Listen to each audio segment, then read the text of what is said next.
SIR লিস্টে নামের গন্ডগোল ছিল স্ত্রীর। এ নিয়ে অনেক দুশ্চিন্তায় ছিলেন স্বামী জয়নাল আনসারী। শেষমেশ অন্তঃসত্ত্বা স্ত্রীকে রেখে পরপারে চলে গেল। পাগলি তোমায় নিয়ে চলে যাবে গো বাংলাদেশে, পাগলি তোমায় নিয়ে চলে যাবে গো, আমায় ধুয়ে চলে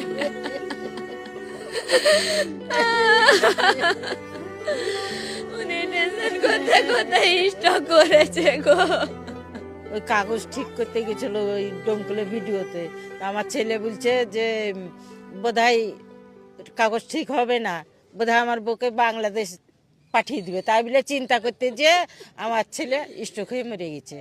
আপনারা ভোটের রাজনীতি করেন, হিন্দু মুসলমান আপোষ মে লড়েন, কিন্তু গ্রামের সহজ সরল মানুষ ভোটের রাজনীতি বোঝে না। আপনাদের নতুন নতুন আইনের বলি ঠিকই দিতে হয়, বিপদে পড়তে হয়। কি অপরাধ ছিল এই মায়ের, কি অপরাধ ছিল তার অন্তঃসত্ত্বা স্ত্রীর, যার জন্য আজকে চলে যেতে হলো জয়নাল আনসারীকে। আমার দুই ছেলে, আমি এখন 4 মাসের প্রেগনেন্ট আছি। আমি কি করে ছেলেপুলেকে মানুষ করব? আজ আমার এফআইআর, যখন আমি এসআইআর করতে এসেছি আমার স্বামী স্ট্রোক করেছে টেনশন করে। আমি বুঝতে পারিনি যে আমার স্বামী চলে যাবে চিন্তা করে।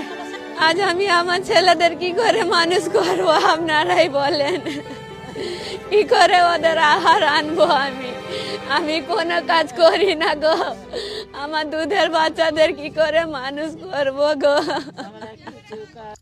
সরকার হয়তো পরিবর্তন হবে, আবার নতুন সরকার আসবে, ভোট ব্যাংকের রাজনীতি চলতেই থাকবে, কিন্তু কি হবে এই অসহায় মায়ের, কি হবে অন্তঃসত্ত্বা স্ত্রীর?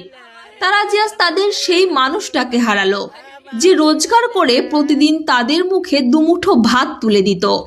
এর উত্তর আছে কারো কাছে? কে দেবে তাদের ন্যায় বিচার? খুবই ভালো ছেলে, এই যে ছোট ছোট দুটো বাচ্চা, একটা অন্তঃসত্ত্বা স্ত্রী, খুব গরিব পরিবারের ছেলে। না, তার ঠিকানার কোনো সমস্যা নাই, কারণ তার দাদুর বাড়ি এখানে আব্দুল বারী আনসারী, তার বাবার বাড়ি এখানে ইউসুফ আনসারী, তার নিজের জন্মও এখানে।